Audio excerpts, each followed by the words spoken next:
Pokea sifa. Haleluya.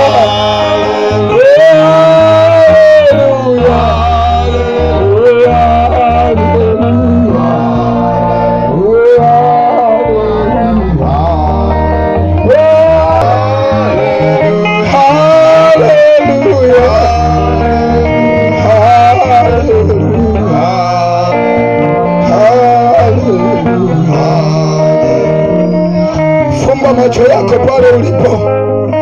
Naamini ya kwamba neno la Mungu umelisikia, na kama umelisikia na umesikia taarifa hii kwamba kila mahali watu watubu, habari ya kutubu ni kumwamini Yesu awe Bwana na Mwokozi wa maisha yako.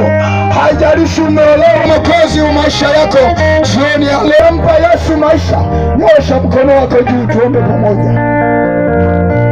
Nyosha mkono wako ukijua ya kwamba tangia mkutano huu ulipoanza hujampa Yesu maisha. Nyosha mkono mahali hapa.